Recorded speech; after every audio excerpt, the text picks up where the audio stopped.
Hello everyone. हम ल्यूसेंस GK में देख रहे हैं इंडियन पॉलिटी एंड कॉन्स्टिट्यूशन और आज हम पढ़ेंगे citizenship. The constitution of India provides for a single and uniform citizenship for whole of India. इसका मतलब क्या है? आप केवल भारत के नागरिक हैं, आप राज्य के नागरिक नहीं हैं। हालांकि भारत का संविधान फेडरल है और ड्यूअल पॉलिटी है यहाँ पर, यानी यहाँ पर राज्य सरकार होती है और केंद्र सरकार भी होती है। फिर भी यहाँ पर सिंगल सिटीजनशिप है। ये किसका फीचर हो गया? यूनिटरी की तरफ झुकाव हो गया ना यहाँ पर। तो यहाँ के जो सिटीजन है वो भारत की तरफ वफादार है। अलग अलग सिटीजनशिप नहीं है यहाँ पे, जैसा अमेरिका स्विट्जरलैंड में होता है। तो वहां पर होती है ड्यूअल सिटीजनशिप, यानी कि वहां का जो नागरिक है वो स्टेट का भी सिटीजन है और साथ ही कंट्री का भी। आर्टिकल 5 से 11 बताता है सिटीजनशिप के बारे में और ये आता है पार्ट 2 ऑफ द कॉन्स्टिट्यूशन में। तो ये कहा जाता है जो भारत के नागरिक बने थे 26 जनवरी 1950 को, जिस दिन संविधान लागू किया गया था, वही भारत के नागरिक है। और आगे किसी को नागरिक बनना है या नागरिकता छोड़नी है, वो प्रावधान धीरे धीरे ऐड किए गए। फिर संशोधन करके एक्ट लाया गया, सिटीजनशिप एक्ट 1955। इसमें डिटेल में बताया गया कौन भारत का नागरिक बन सकता है, किस तरीके से बन सकता है। उसके बाद और भी संशोधन किए गए समय समय पर। संविधान के अनुसार 4 तरीके के लोग भारत के नागरिक बन सकते हैं। जब 26 जनवरी 1950 को भारत गणराज्य की शुरुआत हुई, तब 4 तरीके के लोग भारत के नागरिक बन सकते थे। पहला, अ person who is domicile in India. Domicile का मतलब क्या होता है? जो यहाँ पर पैदा हुआ, यहाँ पला बड़ा। तो जो व्यक्ति भारत में रह रहा है वही यहाँ का डोमिसाइल है। और 3 शर्तें और दी गई हैं। पहली, या तो भारत में जन्म लिया हो। दूसरी, उसके माता या पिता में से कोई भारत में जन्मे हो। तीसरी, या फिर वो 5 साल से भारत में रह रहा हो before the commencement of constitution, यानी 1945 से वो भारत में रह रहा हो। लेकिन देखिए, उस समय बहुत सारी प्रॉब्लम्स थी। पाकिस्तान से इंडिया माइग्रेशन हो रहा था और इंडिया से पाकिस्तान, जो आज का बांग्लादेश है, वहां से भारत आए थे लोग। तो उनके लिए भी कुछ व्यवस्था करनी जरूरी थी। तो इसके लिए आर्टिकल 6 में प्रावधान रखे गए हैं। तो उसके अनुसार पाकिस्तान से अगर आप भारत आए हो और आपके माता पिता या दादा दादी में से कोई भी अगर भारत में रहता था अनडिवाइडेड इंडिया में, तो आप भारत के नागरिक बन सकते हैं। आपको बस इन दोनों में से किसी एक कंडीशन को फुलफिल करना है। तो कंडीशंस क्या क्या है? पहली तो ये है कि या तो आप भारत 19 जुलाई 1948 से पहले आए हो। 1 साल का समय दिया गया, यानी कि जो रेड क्लिफ लाइन बनी थी उसकी जो घोषणा हुई थी उसके बाद लगभग 1 साल का समय दिया गया।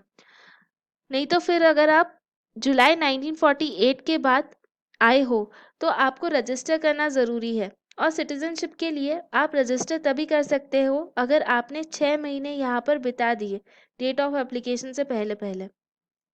अब कुछ लोग थे जो पाकिस्तान माइग्रेट हो गए थे, लेकिन वो वापस भारत आना चाहते थे। तो फिर for a person who migrated to Pakistan from India after 1 March 1947, वो भी भारत के नागरिक बन सकते थे। बस वही 6 महीने वाला प्रावधान यहाँ पर भी लागू होगा कि 6 महीने रहो फिर आप रजिस्ट्रेशन के लिए अप्लाई कर सकते हैं। तो ये कुछ एडिशनल फैक्ट्स थे जो मैंने आपको बताए थे। नेक्स्ट हम बात करते हैं एलियंस और सिटीजन्स की। तो भारत में 2 तरीके के लोग होंगे। पहला, जो भारत के नागरिक होंगे यानी कि सिटीजन्स, और दूसरे एलियंस, मतलब ऐसा व्यक्ति जो भारत का नागरिक नहीं है या कोई बाहर से आया है। जो भारत का नागरिक है वो पूर्ण सदस्य होंगे भारत गणराज्य के, और वो भारत के प्रति निष्ठावान होंगे और उनको सभी सिविल और पॉलिटिकल राइट्स मिलेंगे। दूसरी तरफ जो एलियंस है, जो बाहर से आया हुआ व्यक्ति है, वो किसी और स्टेट का है, किसी और कंट्री का है, तो उसे यहाँ पर पूरे अधिकार नहीं मिलेंगे। अब एलियंस भी 2 तरीके से हो सकते हैं। पहला होगा फ्रेंडली एलियन और दूसरा एनिमी एलियन। तो फ्रेंडली यानी जो भारत के दुश्मन देश के नागरिक नहीं है या दुश्मन देश से नहीं आता है, और एनिमी एलियन यानी जो भारत के दुश्मन देश से आता है, तो वो भारत के एनिमी एलियन हो गए। जरूरी नहीं है हमेशा के लिए वो एनिमी एलियन रहे। चेंज भी हो सकता है। इंडिया के रिलेशन उस पर्टिकुलर कंट्री के साथ उस समय कैसे है, उस हिसाब से ये रहेगा। कुछ ऐसे राइट्स और प्रिविलेजेस है जो सिर्फ सिटीजन्स को मिलते हैं और एलियंस को नहीं मिलते। तो हम फंडामेंटल राइट्स की बात करें यहाँ पे, उसके एग्जाम्पल है आर्टिकल 15, यानी कि किसी भी तरीके का भेदभाव नहीं होगा रिलीजन, रेस, कास्ट, सेक्स और प्लेस ऑफ बर्थ के आधार पर। फिर आर्टिकल 16, इक्वल अपॉर्चुनिटी मिलेगी सबको अगर कोई सरकारी भर्ती आ रही हो तो उसमें। फिर article 19, right to freedom of speech, expression, assembly, association. Article 29-30 वो है कल्चरल एंड एजुकेशनल राइट्स। उसके अलावा वोट देने का अधिकार रहेगा।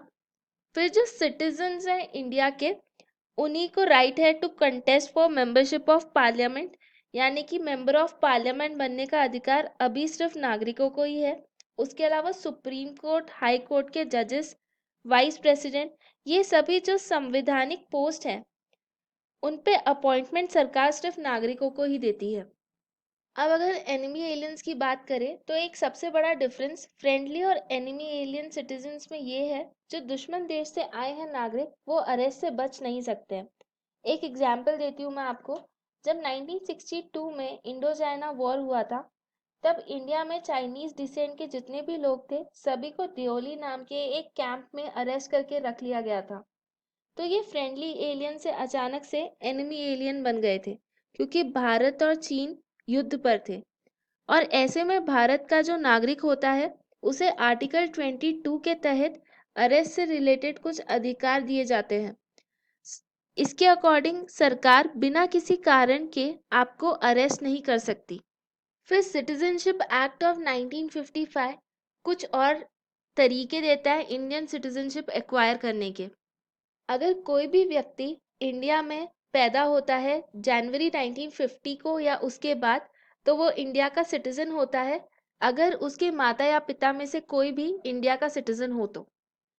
फिर अगर कोई व्यक्ति 26 जनवरी 1950 को इंडिया के बाहर हो उस दिन या उसके बाद, तो उसे इंडिया सिटीजनशिप बाय डिसेंट मिल सकती है अगर उसके फादर जो हो वो सिटीजन हो इंडिया के उस पर्सन के बर्थ के टाइम पे।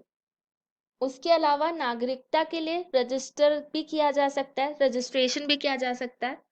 उसके लिए दो कंडीशंस है। पहली, वो व्यक्ति को भारत में रहना पड़ेगा 7 साल से ज़्यादा समय के लिए, और उसे इंडिया की जो कॉन्स्टिट्यूशनली रिकग्नाइज्ड इंडियन लैंग्वेज है उसका ज्ञान होना चाहिए, उसे कोई भी एक लैंग्वेज आनी चाहिए। तो वो सिटीजनशिप बाय नेचुरलाइजेशन, नेचुरलाइजेशन का मतलब होता है वहाँ पे रहने के बाद 7 साल रहने के बाद वो नेचुरलाइजेशन के थ्रू सिटीजनशिप एक्वायर कर सकता है। लेकिन उसकी एक और शर्त है, वो ये है कि वो सिटीजन तभी बन सकता है अगर वो जिस कंट्री से आता है उस कंट्री में इंडियंस को सिटीजनशिप से प्रिवेंट नहीं किया जाता है, जो सिटीजनशिप बाय नेचुरलाइजेशन होती है उससे। उसके अलावा अगर कोई नई टेरिटरी है वो इंडिया का पार्ट बन जाती है, तो उस टेरिटरी के जितने भी सिटीजन्स हैं वो भी इंडिया के सिटीजन्स बन जाएंगे। अब हम देखते हैं लॉस ऑफ सिटीजनशिप कैसे हो सकता है। सबसे पहला है रिनाउंसिएशन, यानी कि अगर आप खुद त्याग कर दो कि आप भारत के नागरिक नहीं रहोगे, आप अगर सिटीजनशिप छोड़ देते हो तो आपका अगर कोई माइनर चाइल्ड है उसकी भी सिटीजनशिप चली जाएगी। लेकिन जब वो बच्चा 18 साल का होगा तब उसे भारत की नागरिकता पाने का फिर से अधिकार मिलेगा, अवसर मिलेगा।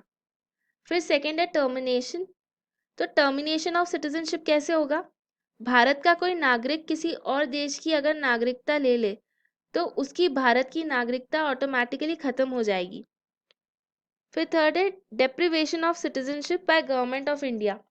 इसमें केंद्र सरकार आपको आपकी नागरिकता से वंचित कर सकती है अगर आपने भारत की नागरिकता फ्रॉड करके जीती हो, या फिर आपने भारत के संविधान के प्रति डिसलॉयल्टी दिखाई हो, या आप देश के प्रति वफादार नहीं रहे हो, संविधान के प्रति वफादार नहीं रहे हो, अगर आपने भारत सरकार के विरुद्ध कुछ गतिविधियां की हो तो आपकी नागरिकता छीनी जा सकती है। अगर आप 7 साल तक भारत के बाहर रहे हो तो भी आपकी जो सिटीजनशिप है वो कैंसिल हो सकती है इंडिया से।